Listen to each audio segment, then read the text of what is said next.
След 4 години вярна служба реших най-накрая да пенсионирам личния си iPhone 13 Pro и да го апгрейдна на iPhone 17 Pro. Аз не обичам сменям често телефоните и честно казано изобщо не съм част от целия хайп покрай новия iPhone. Не мисля, че е нещо мега революционно, даже в някои отношения мисля, че е даунгрейд спрямо предишни поколения, но нека видим какво всъщност са приготвили Apple в този пакет. За случая ще ви трябва едно малко джобно ножче, с което много внимателно да отворим пакета, внимавайки да не скъсаме и да не съсипем нищо. В никакъв случай не правете резки движения, за да не го изпуснете. Това не ми трябва. Човек, който за първи път пипа iPhone. Ето я алуминиевата магия iPhone 17 Pro Deep Blue. Първото нещо, което прави впечатление е, че ръбовете са доста по-заобради.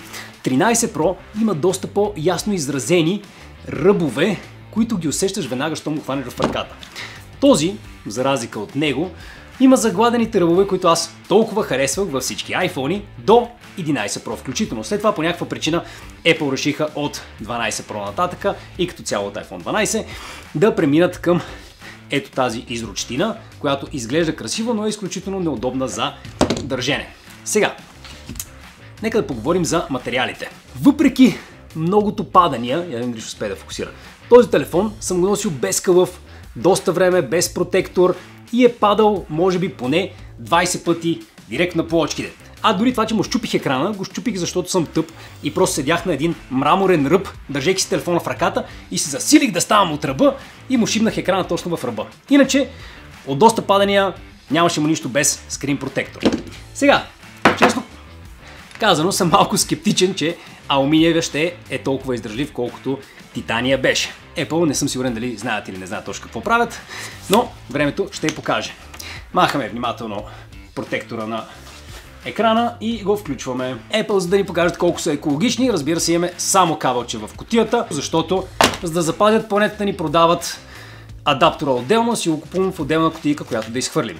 Браво, Apple! Сега като го гледам цвета, ми се струва доста убит. Може би на слънце ще е малко по-цветен, но честно казано, може би повече да ми допадне, ако Apple бяха заложили на някакъв такъв малко по-наситен цвят. Например, ето този на хард диска изглежда чудесно прекрасен, нали? На каквато и светлина да го погледнеш, изглежда наситено син, изглежда готин, докато този на някаква светлина изглежда черникав, на друга сивкав, може би навън на слънчевите лъчи ще изглежда баш син, но за момента ми е много такъв убит като цвят. Все пак от трите възможни избора на цветове, този ми допадна най-много. Но въпреки това, често казвам, бих се зарадвал Apple да бяха направили някакъв такъв по-наситен. Просто вижте го как блещи тук. Ето ги и двата телефона са поставени един до друг, може да видите разликата в цветовете. Между другото, едно от нещата, които Apple много сериозно маркетира през последните години, това са апгрейдите в камерите. Така че, ако искате да видите отделно видео, в което сравнявам iPhone 17 Pro срещу iPhone 13 Pro, мога дори срещу някои от камерите на Sony, пишете някъде в коментарите и може и да направя някой ден такова видео.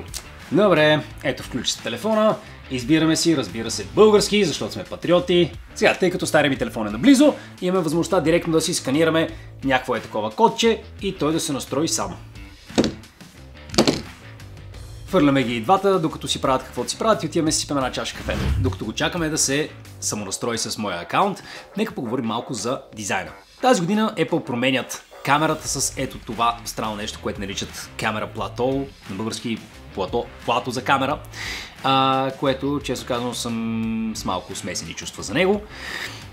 А с още по-смесени чувства съм за ето тази част на гърба, която е с сходна материя и изработка като на целия гръб на предишните iPhone, обаче по някаква причина е само в тази част и Apple логото е центрирано спрямо нея, а не спрямо MagSafe зарядно, така че като сложим MagSafe зарядно идва някакси по средата на ябълката, което е малко странно, и като сложим прозрачен кълъв и сложим самото MagSafe зарядно, също ябълката стърчи отдолу, но да.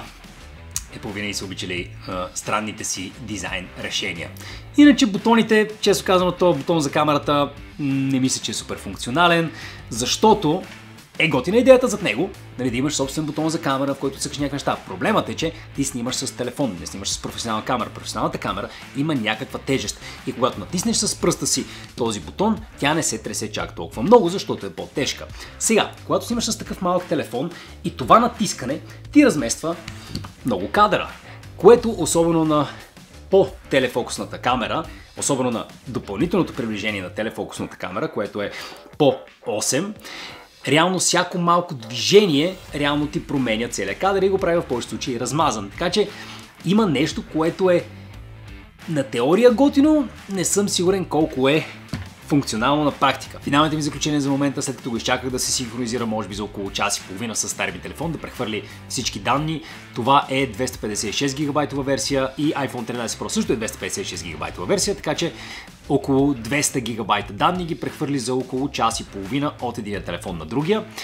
И първоначалните ми впечатления, след като го използвах за известно време, са, че да, малко по-бърз е, камерите са по-добри, със сигурност предната камера е доста по-добра отколкото на предишните модели, но честно казано, според мен за повечето хора, които имат, да кажем, iPhone 13 Pro, 14, 15, 16, апгрейдът може би не си заслужава. Сега, ако имате 10, 11 или 12, супер. Ако имате Android, не съм много сигурен, честно казано. Според мен има и по-добри опции чисто в Android екосистемата. Но за хората, които обичат Apple и държат непременно всичко да им е Pro, е добър вариант. Това е новото поколение. Apple на всеки няколко години правят ново поколение телефони. Такова бяха сега, примерно, 12, 13, 14, 15 и 16. Това беше един цял клъстър от новия дизайн с ръбовете и така нататък. Преди това имахме другите модели 10, 10 и 11. И сега 17-ката започва новата дизайн ера, така че ще видим на къде ще се развие. Винаги първия модел от новата дизайн ера не е чак толкова стабилен. Също го видяхме и с iPhone 12 Pro, който не беше в никакъв случай сред топ моделите на Apple. Така че предполагам и с този ще има някакви проблеми, които ще бъдат изчистени до година с следващия модел, но времето ще покаже. Честно казано, според мен тази година, чисто като съотношение, това, което получавате като функционалност спрямо парите, които давате, стандартният iPhone 17 е доста по-добра сделка, отколкото 17 Pro. Така че Pro моделът е за някакви такива откаченяци като мен, така че в никакъв случай не мисля, че би го препоръчал на повечето хора. Това, че българите генерално обичат да се изхвърлят с неща и просто да си купуват най-скъпите модели от нещо, просто защото трябва да ги имат, без да използват и половината от функционалността им, е съвсем друг въпрос. Така че, да. Защо, честно казано, толкова хора се избиха да си купуват този телефон и навсякъде беше изчерпан, особено високите конфигурации, които струват по над 4000 лева, за мен все още е неразбираемо, тъй като мисля, че по-голямата част от хората, които го купуват, няма да използват и половината от функционалността, която той предлага. Но българите сме малко грандомани. Обичаме да се изхвърляме с неща, обичаме да харчим много пари, за да показваме после колко много пари сме изхарчили. Надявам се, разбирате, че не е това идеята на това видео, просто да споделя моите лични впечатления от този телефон и ако имате някакви въпроси за него или искате да видите някакви сравнения, колко пък добра може да му е камерата, мога да направя и такова видео. Така че, това е за сега от мен. Живи и здрави и така.